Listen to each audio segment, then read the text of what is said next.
You guys are killing me.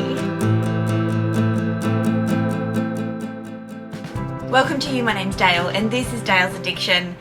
Honestly, the bags that are about to hit the boutiques are so exciting. The previews that we're getting from our favourite Instagrammers are starting to hit our feeds, and you guys have been forwarding them to me, filling my DMs with countless dollars worth of beautiful bags. And yeah, I want to tell you what I'm thinking about, what's on my list, what I'm obsessing over, what I have seen in person, and perhaps what I might be looking to do in terms of getting my hands on some of these. So here we go. The thing I love about this community is you guys are always on the lookout for me. I've had several of you send through a styling video with what was named a stone Burberry trench, and look, I think the creator got the name wrong. It's not stone. I think that colour is calico. It's a more modern style trench. But what I really appreciate is the fact that several of you saw it. You sent it to me and said, Dale, here's your trench. I so appreciate it. I really do. Some of my dream bags have come about by way of you guys giving me the heads up. And yeah, please never stop. I am not complaining one iota. So I want to start in the order of the pictures that I have saved on my phone roll because I have screenshot a lot of things. This one, however, was not a screenshot. I went into my local Louis Vuitton boutique because, you know, they had that little hook in me. I was waiting for them to get a raincoat in for my gorgeous purple coral Petit Mal. I'll go and get her because we love the eye candy. Here she is. I was waiting for her raincoat to arrive and she finally arrived, and so obviously I had to go in and have a look around. Now, my sales associate, she knows that I'm not your everyday Louis Vuitton consumer anymore. I find now that I'm drawn to the treasures. I am not looking for function or purpose most of the time. I'm looking for treasures. And she pointed out to me this beautiful piece from the runway. It is the Speedy trunk. Oh my God, it is gorgeous. It was on a high shelf.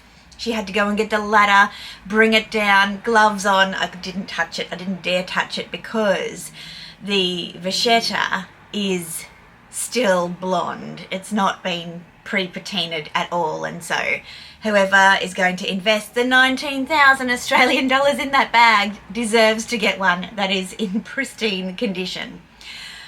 Where do I even start? Like, I've made no secret about it. I'm not really a fan of the Speedy, even though my first luxury bag I bought from the boutique was in fact a Louis Vuitton Speedy. This is my first Louis Vuitton, my first luxury handbag purchase, brand new from the boutique. You've heard the story. I hated monogram. Everybody was going to Bali and buying fake Louis Vuitton, and I didn't want to spend money and people think that it was fake. So I went the opposite. I think this is a Speedy 35. I've never measured it, but she's a beast. She's a big bag. And I bought it in white, like ivory. I mean, seriously, first bag.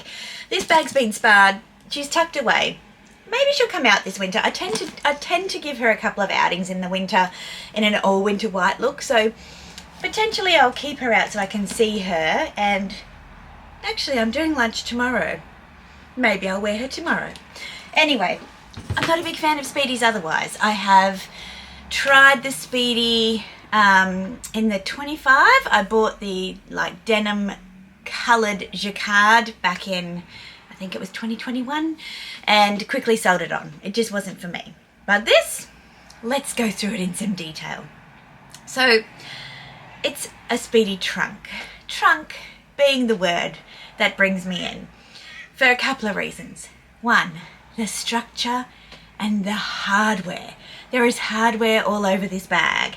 It has the S-lock at the front, and then it has the latches on either side of it. So, I mean, if I thought the Birkin, actually the Kelly, was a painful bag to get into, this one is going to need a couple of minutes for you to be able to get your money or your lipstick out and, you know, perhaps your compact. It has the beautiful edging of the Louis Vuitton trunks, and it has that back to hardware, those reinforced corners. the shape of this bag and how each of the details have been curved when Meredith and I went to CHEVAL BLANC Hotel for the trunk exhibition in Paris. You know, did I tell you about that? I've got a vlog about it. I'll link it below. They spoke about the fact that they rarely do curved structures in their trunks because it's very difficult. And there was a Cabinet of Curiosities trunk, which I loved, but it was 250,000 euros, so that's not happening, that had a very unique curved structure inside of it. And so I know for a fact that this curved finish on a trunk is unique. You know, we know that the Petite Boîte Chapeau, hold on, more eye candy. We know that this little hat box is curved, but it doesn't have any trunk details on it, okay? So the difference between this bag and the bag in question is those edges, the latches, those sorts of things. I think the inside of this trunk is just divine. It actually is like a padded melletage. It's not just a print like it is inside the petit mal. Hold on, isn't it fabulous being able to show you all of these details in person? So inside a petit mal, the melletage pattern is printed on. Inside the Speedy trunk, the melletage pattern is puffy and it's sewn in, and it is just next level beautiful. But as I said, it's 19,000 Australian dollars. If there's one in Paris, when I go, I will be asking after it. I will be playing the lottery in Paris. And to be honest with you, given how Hermes, you know, have their days where they're in a good mood, not so good mood, got stock, not got stock, like you, don't like you, can I even bank on getting an appointment or getting the bag that I might be interested in? And this, if it's around, like I'm very, very, very, very, very, very keen. It is decor, it is wearable, it is timeless, it's unique, it's glorious. So it's art. Yes, it's art. So that's the first one. And how long have I spent talking about that? Oh, you know, about 10 minutes. Okay, now the next one, slightly different. Took me totally by surprise, still thinking about it, got it in my cart. Nick J. Snell, this is your fault. If you don't know who Nick is, I will link his channel below. He's a wonderful, wonderful guy. He inspires me a lot with his love of colour and how he styles his clothes and his bags together and how he creates beautiful silhouettes. So Nick said to me, oh, I was on the Mulberry site the other day and I saw this bag and I thought of you. And I'm like, oh, you know, yep, it's all right. Mulberry, don't know a lot about it. Not been a huge fan. Popped into a store once or twice. Found it pretty monotone. Now, in saying that, Nick has sought out all of these cool Mulberry bags that are anything but monotone. He has a beautiful selection of Mulberry bags. But I didn't see those when I went into the boutique that one time in Sydney. So let me show you what he showed me. A mini Alexa in lilac haze two-tone metallic goat. Now, if you know me, you know that I like to buy me a holiday bag. I like to buy me there's the puppies. I like to buy me a bag that I can wear crossbody, that is roomy enough to carry all of my essentials, because I carry a few more when I'm, you know, perusing the streets of Paris or roaming the streets of Rome. A little bit of alliteration there. So I want something that's a little bit weather hardy as well. I want something that's cute and that's comfortable. And the more I look at this mini Alexa, this beautiful metallic lilac, I mean, I am taking my lilac wool coat. I'll put a little shot over here of me wearing that coat.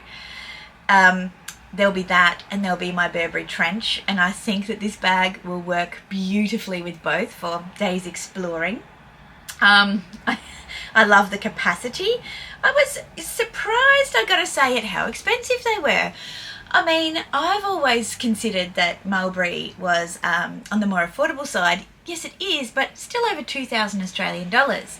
So the thing that has me holding back is, will it go on sale? Will there be some stock left over? Will I be able to get it a little bit cheaper? I've checked Satire. I've checked Farfetch. I'm just in two minds about it at the moment because I think it's such a great contender for my holiday bag. I just don't know if I want to pay full price for it because I think it'll be like I think I'll wear it for the trip and then I probably won't pick it up, just like I did with my Prada. I just do that. Like, I'm bad. I know I'm bad. I'm bad. But yeah. Anyway, $2,000 is still a lot of money. So I need to think carefully about it. But I do think it's beautiful. I love the silver hardware. I love the two-tone metallic. I love the length of the strap. I think it will work super well with my Parisian wardrobe. Because yes, that's what I think about as soon as I book a trip. I think about what I'm going to wear on that trip. Next piece that has been sent to me and that I am loving. Now, who started this? Let me see. I believe that it was Deb from Wild Unfiltered. I will link her channel below. She is a wicked, wicked woman, that Deb. She sent me a picture from the Instagram site, which is info.lv2. If you're not following, go follow. Of a Louis Vuitton Capucine Mini in lilac. It's in Karung leather. Karung is water snake. Water snake is not deemed an expensive exotic, and so it's on the cheaper side if you want to create some relativity to other exotics like ostrich or lizard or crocodile up the other end. It has the most glorious pave crystal LV detail with what looks to be like white crystals, some kind of goldy coloured crystals, and lavender crystals. Who knows what this is going to be in terms of price. It launches in just a few weeks' time in July. I have sent it to my sales associate. I have had so many of you send it to me. I've had some funny conversations with you guys on Instagram when I posted this bag saying, LV literally don't give a F about your bank balance. They've lured you away from Fendi and now they're going to produce lilac after lilac to get your heart. That's my good friend Alicia from the UK. And she's right. I've said previously I've not been interested in the mini capucines. I find them too dinky or too pretty or too, just not for me. And then there was this. And now I'm in a position where I'm thinking really carefully about this. Yes, it's a limited seasonal piece. Is there a chance that that will still be floating around in Paris or Europe somewhere when I eventually get there at the end of November? A very slight chance. Do we know the capucine resells for not very well? Yes, but would it be tricky to have a Karung bag delivered to me outside of Australia? I think yes, even though there's not the CHEVAL requirement for it. So it's a tricky one, right? I think I need to see it. So first things first, I need to see it. Then I need to think about whether or not I can spend the money on it. I am guessing that for the Karung leather, the mini capucine with those sparkly crystal details on the LV at the front, I'm thinking that bag's going to be around 10,000 Australian dollars. And that is no small fry. And that's a lot of money to think about spending now when I do want to have some funds available for a bit of a shoppy shop in Paris. But it's bonus time soon, so, maybe I could justify it. Who knows? Now, that whole dump from Louis Vuitton just kept coming. That sounds really terrible. Those of you who have the same sense of humour as I do will know what I'm talking about. However, in that drop, the previews that have come through, right, there have been endless amounts of lilac and purpley pink inspired pieces. So the capucine that I spoke about, so gorgeous, also coming in a petit mal. So in this bag.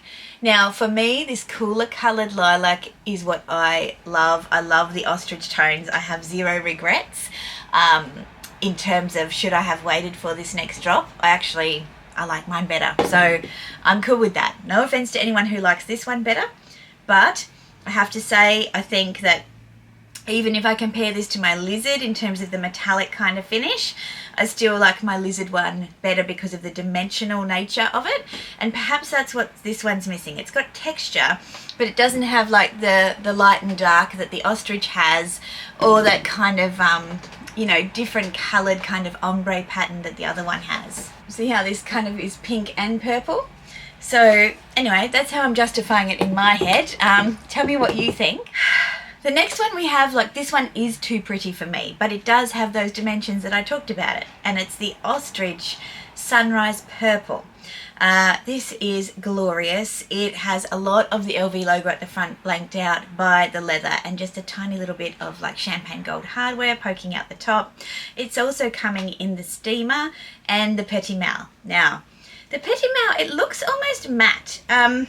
This I don't think is a great representation of what this bag would look like in person. I actually think it would be a lot prettier in person, but it does look kind of matte. So I'm kind of like chalky matte like finish. So yeah, I don't know. It's one I'd need to see. I'm not sure if our Brisbane boutique will receive all of these pieces to have a look at, but should they, I will be right in having a look and I will definitely share them with you. Now there's one more that's come across my lap, an opportunity that I am considering, and it is the very rare, the very beautiful, the very toit. If you're an Austin Powers fan, you'll know exactly what I'm talking about. Fendi First in Fox in this gorgeous mint colour. Like my Apple headphones, right? Beautiful. Imagine the contrast of that colour in Fox.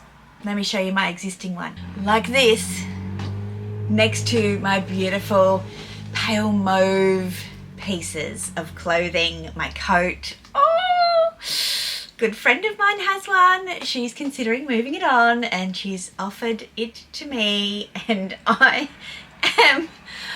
am in such a bother. I am in such a situation because there's all these pieces, right?